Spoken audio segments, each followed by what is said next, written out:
America is home to 33 million small businesses, the beating heart of communities across the country. And proof that the American dream is still alive. This is a show about those dreamers and doers and the communities they serve. Their real life stories. Their struggles and successes. Their grit, determination, and passion. And the people who fight to keep their American dream alive. I'm Alfredo Ortiz. I'm Elaine Parker.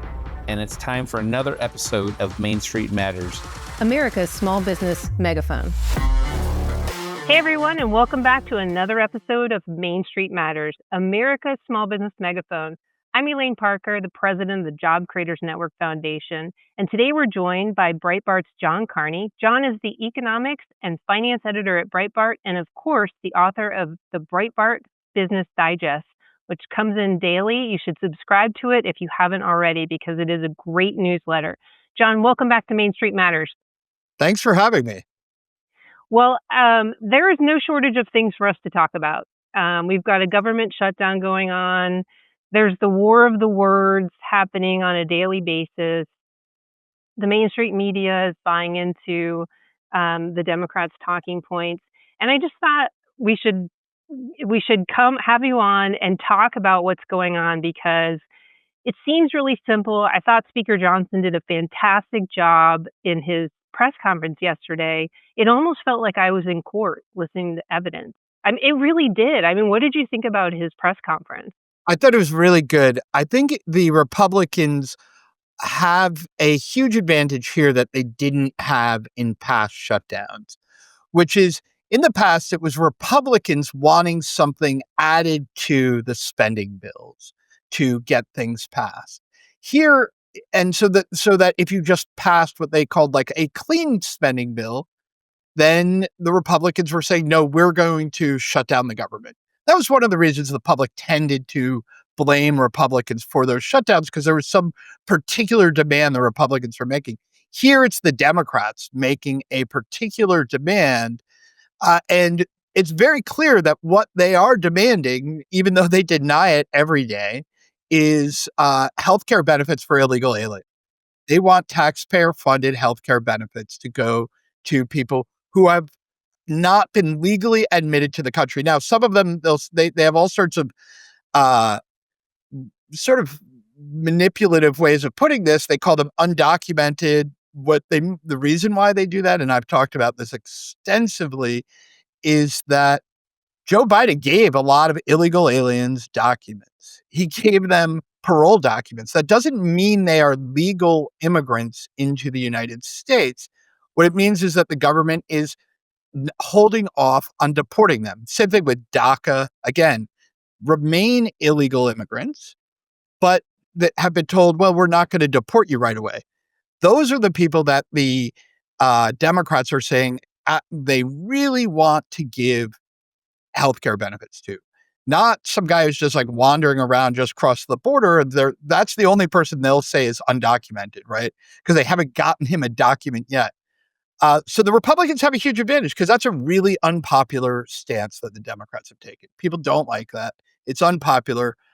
And I think the Republicans have a very good message here, which is, we're trying to get a budget passed. The government is shut down because the Democrats are basically being held hostage by their far left constituencies who are demanding this.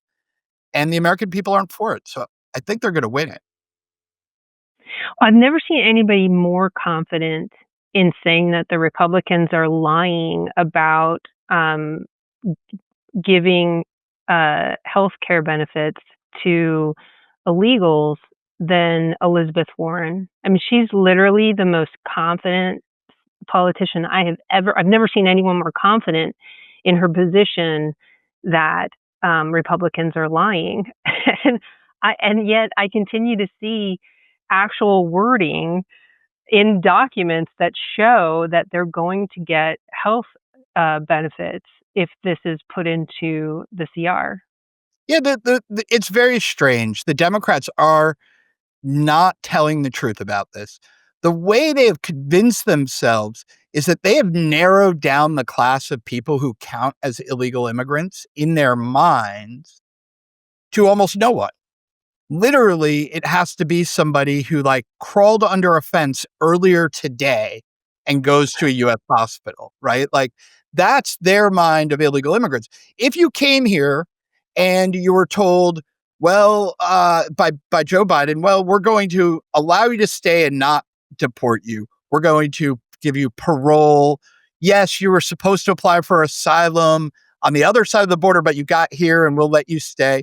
All of those categories of people are technically illegal immigrants. They are inadmissible aliens.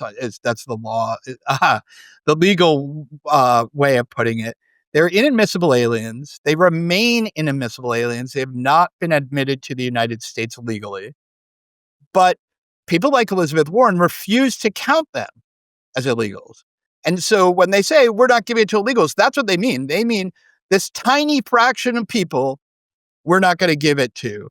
But the vast majority of what everybody else means when they say illegal immigrants, that is who they plan on giving it to.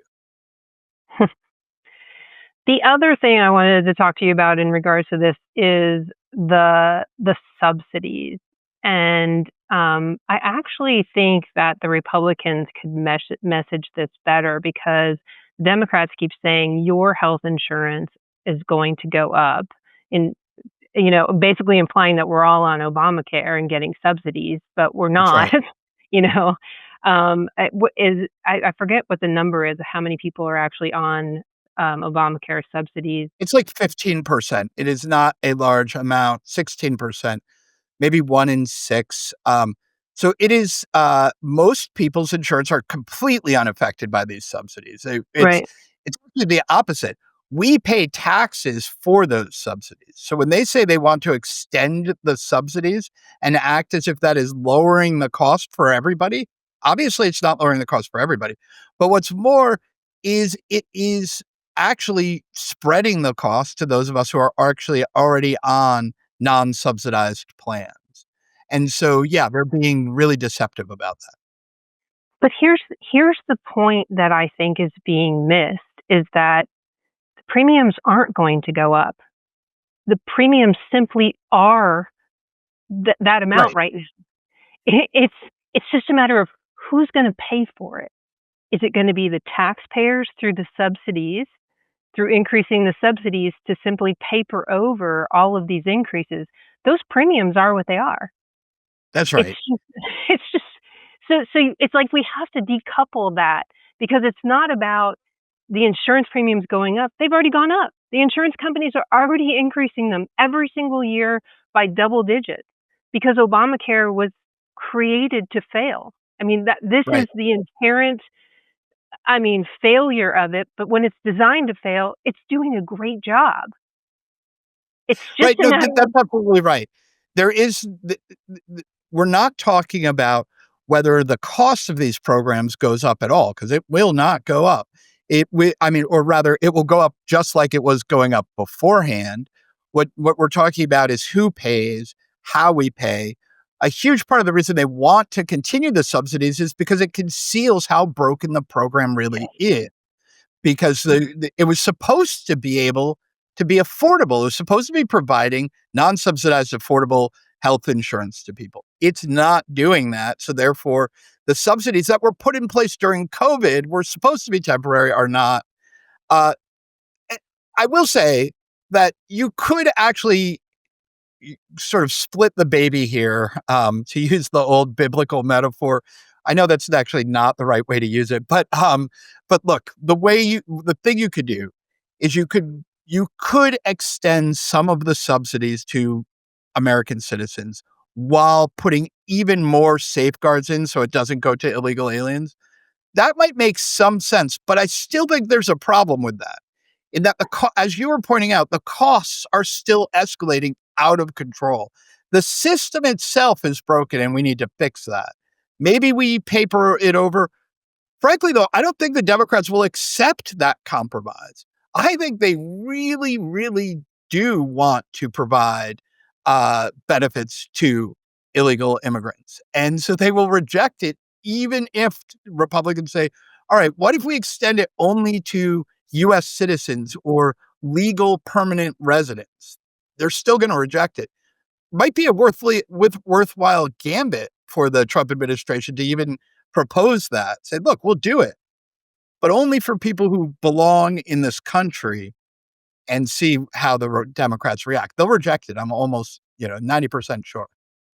Well, particularly if, what you said earlier and how they define the Yeah, different buckets of people, that almost nobody is truly illegal or undocumented. It's just literally that, say nobody's illegal, right? Like they will say nobody's illegal. So when they tell you, oh, we don't want illegal people on the uh on subsidized healthcare, you're like, but you don't believe they exist, right? So what you really mean is, you don't. It's almost it's just a word game they're playing. And so yes, they should. If we proposed a plan that would allow American citizens to continue, at least for a little while, with some subsidies, uh, but knocked off. Frankly, I think there's a good argument for saying only U.S. citizens, because we should really only be admitting into the country as legal permanent residents people who can carry their own weight. That if you show up here and you need the healthcare subsidy, you probably should not have been given legal permanent residence in the US, whether that's a green card or some other method. So really, it should really be confined to people who are, who are actual US citizens, not immigrants of any sort. They can take advantage of the subsidies.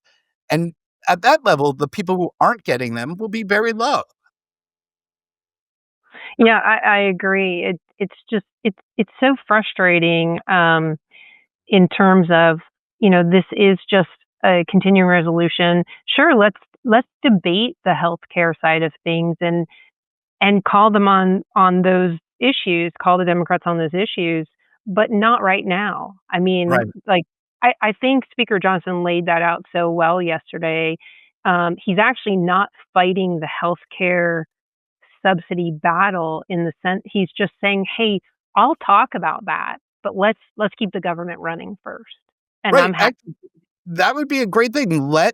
Pass the CR and let lawmakers propose a bill to restore the subsidies. Let's have a vote on that, not on, you know, whether or not we keep the government open for, and whether or not we pass a continuing resolution. Pass a bill, pass a separate bill. I think that's actually one of like the features of our government that I would really like to see restored, which is mm, passing bills about the things that you're actually fighting about, right? Like, not say, well, for the continuing resolution, we're going to turn this into a healthcare fight. Let's have a big debate, a big public discussion about healthcare instead of whether or not the government's going to reopen or not. It's much healthier to have public deliberations about the thing rather than whether when you're holding the government hostage. Frankly, for people like me, I love economic data. So it irks me a little bit when the Department of Labor and the Department of Commerce can't put anything out, because look, it, I'll get by. I don't want any of your viewers to worry. I'll survive this long interregnum of economic data.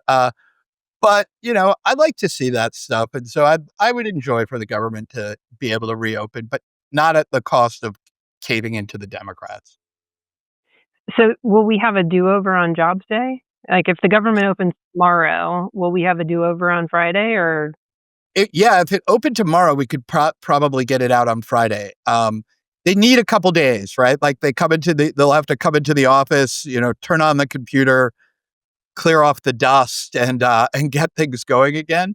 But yeah, we could get the jobs data pretty quickly. When it's happened in the past shutdowns, yeah, we got it out pretty quickly. Um, One question would be if it takes long enough, like, so if it takes a couple weeks, or if we're almost to November by the time this concludes, do they release it ahead of time? Do they release it at the same time they would have released the revised numbers? Because they'll have better numbers. They're still, able to collect data, like mainly because people are still sending in data. And so, like, the jobs numbers actually could be better. I doubt they will do that, especially if they open, say, this week or even next week. We'll probably get something that's just like the initial preliminary estimate. Uh, But if they wait much longer, we may get, in a way, the first revision estimate as the first one, as the preliminary one as well. Well, I saw in your Business Digest a section 123, the crew is called ADP. So we relied on just the ADP numbers for Jobs Day, which showed that businesses shed 32,000 workers in September. You're not really concerned about that. Tell us why. Yeah, so I'm not, for a couple of reasons. One, uh, the requirement of the economy to create new jobs is lower than it used to be. When we were admitting millions of new people over the border, we had to be almost racing to create jobs, and the quality of a lot of those jobs was quite low. Look, you guys at the jobs creators network know this very well. You don't just want any jobs, right? Like, you could employ everybody if you had them dig holes and fill them, and then had like a second crew fill those holes back in. That's not very useful. So what you want is high quality jobs. Mhm. Uh, and we, but you do have a problem when you have millions and millions of people coming over your border, and and you don't want there to be an unemployment uh, crisis, and you don't want all these people to end up on welfare of some sort. You actually have to almost race to create jobs. Right now, what we're seeing is the the growth of the labor force is actually lower than it had been, but the growth of jobs is actually slightly higher compared to the growth of the labor force. So, meaning over the last 3 months, according to the official Department of Labor data, we're generating about 29,000 jobs, and about per month on average, and we're adding about 100,000 people to the economy. We had been adding 300,000 people per month to the economy a year ago. So we're doing actually slightly better in terms of having job creation keep up with population growth. That's great. And what it means is that a lot of businesses, when they are looking to grow, will not be able to depend on cheaper labor, but probably have to grow through the improvement of productivity, which means like investment in machinery, which in itself has like good knock on economic effects. Because obviously, when you are investing in capital goods, somebody's making those capital goods. And that also creates economic growth. Yeah, I love how you kind of worded it here.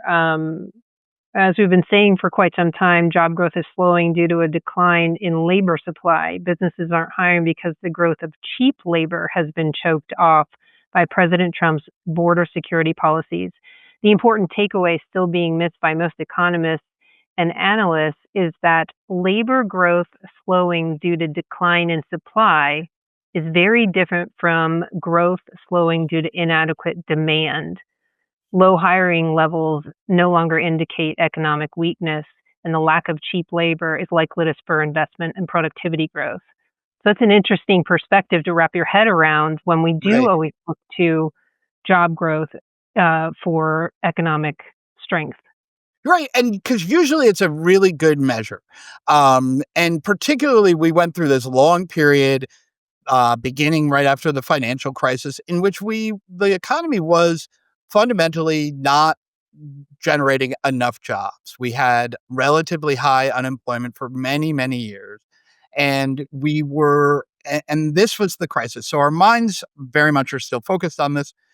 And typically, when you saw low job numbers, that meant that demand for labor had fallen, which meant that businesses were skeptical about the future and so therefore weren't hiring people to grow. That's not the case now. What the driver of low jobs numbers, the low monthly jobs numbers, whether it's the ADP negative number, whether it's the 29,000 on average from the DOL, the Department of Labor, the driver of that is actually low supply, and that's fundamentally different. It doesn't mean businesses are worried about the economy. It means they're having to look elsewhere for growth. Interesting. Yeah. The small business impact, we were looking at the Small Business Administrator Chief Kelly Loeffler says that the shutdown means that SBA funding for entrepreneurs has been frozen. So there's about 300 small businesses per week that are seeing their funding grind to a halt. And when you can look at the prolonged shutdown of 2018 and 2019, that was over $2 billion in SBA loans were denied. Obviously, that's going to hurt the economy if we see something prolonged from a small business standpoint. If you're somebody trying to do a startup or grow your business and you're doing it through an SBA loan, that is significant. Absolutely. And it goes, and so we do have the SBA problem. There's many different permits that small businesses need that very often they cannot get while the government is shut Mhm. down. If you are doing anything, for instance, on federal land, you have a problem right now. If you're trying to do anything that might have an environmental impact, you have a problem. It will very likely, show up if it's prolonged enough. It will start to show up in economic data. Um, if it goes by pretty quickly, and remember, we're only 1 week and a day into this. I think we won't see very much actual lasting economic damage. Typically, what happens is you get a sort of temporary lull in economic activity as some of this stuff happens, particularly in places like around Washington, D.C., where literally people aren't getting paychecks.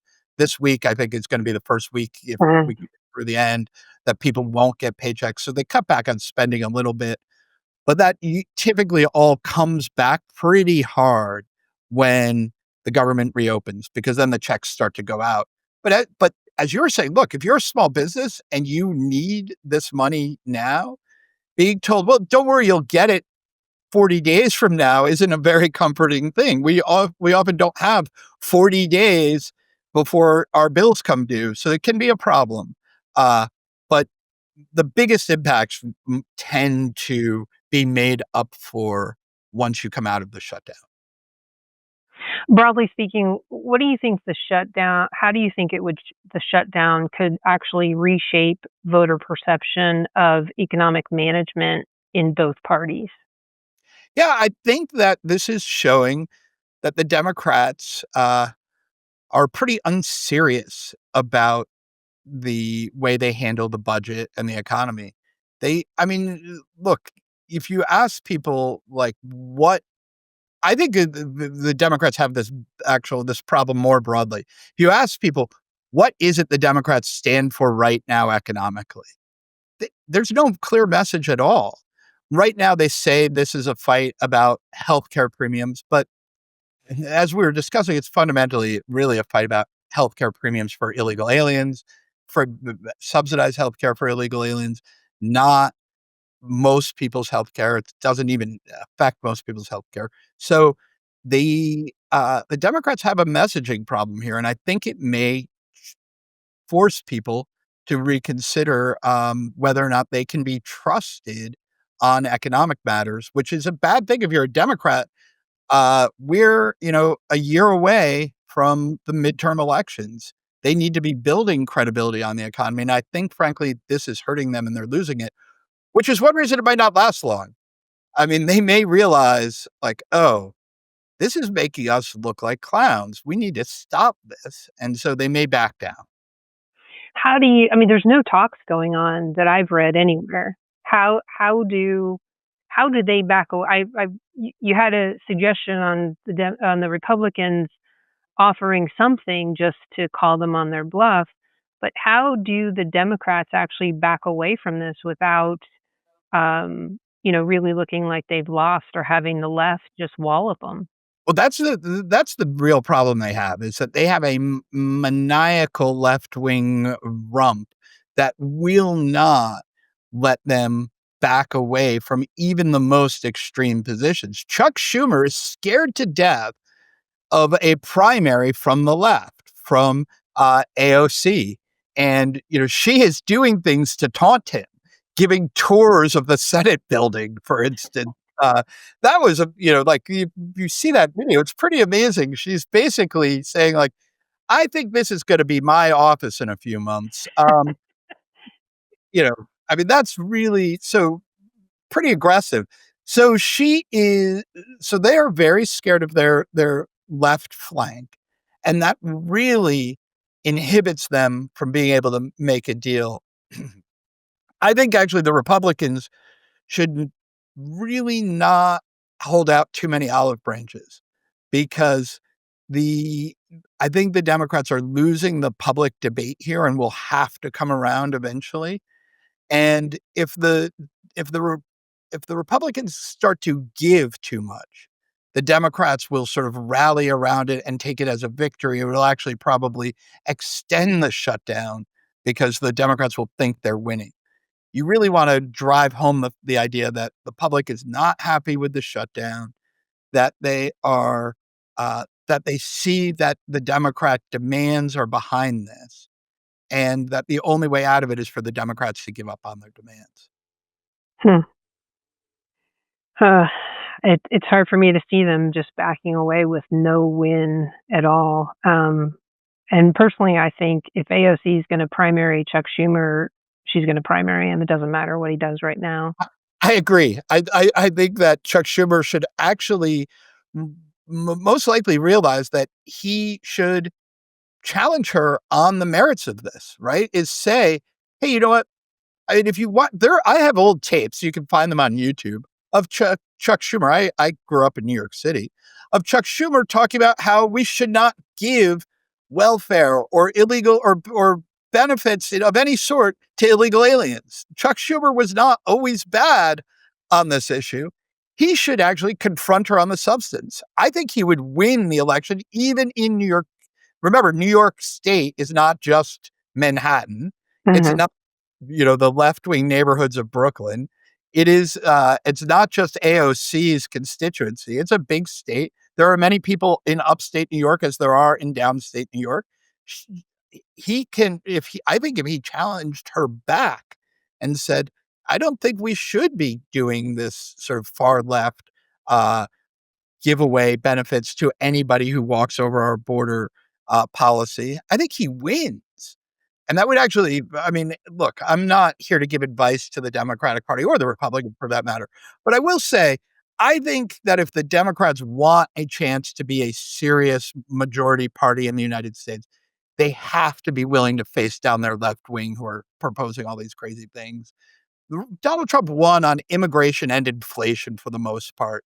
And if, they are not willing to come to a more centrist place on immigration, they're going to keep losing. Yeah, I agree. And interestingly enough, when you look at AOC's share of voice or share of vote, however you want to phrase Right. it, in the state of New York, it's very, very small, because you just have to look at her primary voters because the general doesn't really matter for her. I mean, the only Right. time that there's any kind of even potential challenge is during her primary. And during that primary, I mean, she got like 23,000 votes. That's her share of voice in the state of New Yeah. York. That's Yeah. pretty I mean, small. look, her district is a crazy district also. It's not geographically compact. It doesn't consist of one neighborhood or a series of neighborhoods connected to each other. It actually spans two different boroughs. It is a gerrymandered uh, for Democrats, not for her. She actually, I will say, to her credit, beat a Democrat who used to hold that seat. Right. She beat him, got rid of him. That's one of the reasons that Democrats, older Democrats in New York, are scared of her, because she ousted a guy that they thought held a seat safely. She got rid of him. She came in there. Credit to her is, daring. Didn't they told her, like, no, you can't primary him. He's a, stalwart of the party. And she did it. She won. Good for her. It's one of the reasons they're scared of her. But she is a very it is a she is not representative of New York State. And so I think she would have a bigger problem if she ran. Um, Although again, I think she's quite clever. I think she would be able to craft a message that appealed to upstate New York, unless Schumer pointed out in a primary how really far left a lot of her positions are. I think he can beat her, but only if he's willing to fight the left. I think he would just try to out left her. Yeah, and that will lose. He will end up losing, and we will have Senator AOC. Uh, and Bernie Sanders would love that, right? Like people, Vermont is right next to New York for people who aren't, from this area. So we would have like neighboring socialist states. And then down in New York City, we'll have a socialist mayor, Mandami. So there is this risk, right? Like it is not, I don't want to say she can't win. Uh, but I do think that Democrats are consigning themselves to be a minority party if they cannot pull away from this far left base of theirs. Yeah, he will try to out left her, and in the world of left, he is not cool. Exactly. Not at all. And going farther left will not work for him. I actually covered years ago protests outside Chuck Schumer's house, or an apartment in New York City, in Brooklyn, by left wingers. They really didn't like him, and they were, I don't even remember what the issue was, to be honest. But they were protesting Chuck Schumer out on the streets alongside Prospect Park in Park Slope, Brooklyn, where Schumer has an apartment. And he, as you said, he is not cool to the left. If he tries to run left of AOC, he'll just get crushed because he's not credible on that position. Yeah, I agree. So let's look farther out past the shutdown. Inflation is still under control. PCE came in, it's consumer spending still increasing. Right. Tariffs are still not causing any discernible inflation. Interest rates have finally come down. The Fed finally cut rates. What's sort of your broad look going forward? I'm surprised, and you know this, that I have been somebody who has said that I don't think tariffs will cause broad inflation. And it's actually been much better than I thought it possibly could have been. Not only are tariffs not causing broad inflation, they're not even causing inflation in the things that are tariffed. So if you look at the Harvard Business School has this cool thing called the tariff price tracker, and they track three kinds of prices: domestic goods that compete with imported and tariffed goods, or have a lot of components that are tariffed. So they call those tariff affected domestic goods. Uh, Domestic goods that are completely unaffected because they don't compete or they don't have tariff components in them, and then imported tariffed goods. So it turns out that the things that imported tariffed goods uh, and non-affected domestic goods are up more or less the same amount. Tariffed are actually up a little less lately. But so in other words, there's no sign that tariffs are pushing up prices. But then in the third category, domestic goods that should be affected by tariffs, right? That if you thought tariffs were going to push up prices, these prices would go up. Those prices are actually down since April 3rd. So far from like tariffs causing inflation, they seem to be, if anything, a deflationary force, which I even as a pretty pro tariff person, was not expecting. So it's better than expected. As you pointed out, look, the economy is growing like gangbusters, 3.8% in the second quarter. Looks like we're above 3%. GDP now is like at 3.8 again for the third quarter. I think it comes down from there. I don't think we grow at 3.8% third quarter. But, we could grow 3%. That's a lot of growth. Mhm. The unemployment rate is still very low. Consumer spending is doing very well, and it doesn't seem to drive prices up. And then the final component is wages are beating Mhm. prices. So things are actually becoming more affordable. Food is becoming more affordable. Yes, food prices have gone up, but they've gone up by less than wages. Air travel has become much cheaper. Hotels and motel. I'm going through these because yes, Ariana Huffington asked, have things gotten better for you? And my answer is yes, they have. If you look, life, many of the components of life, gasoline is cheaper, food is cheaper when compared to wages, airfare is cheaper, motels are cheaper, you can go on vacation. Many things have become more affordable. You're talking about the post from Ariana Grande. Um, I yeah, could I have think got drawn into the pop culture. that was an interesting digest to read because I always find it almost comical to have someone who's, a multimillionaire, likely doesn't ever go to the grocery store, has no idea what eggs cost or a gallon of gas for that matter, and asks people, are you better off now than you were under President Joe Biden? And the answer is, you didn't know then, and you certainly don't know now. That's right. I wish she had asked genuinely, meaning like if she was really curious, right? Hey guys, I'm a super rich pop star. I never buy anything, I haven't seen a price tag in 10 years. Are things better for you? That's not what she asked. She asked it with contempt and hatred and loathing for Trump voters. I won't even repeat the awful things she said, and then she was like, so aren't you, more or less, she said, aren't you ashamed of how you voted?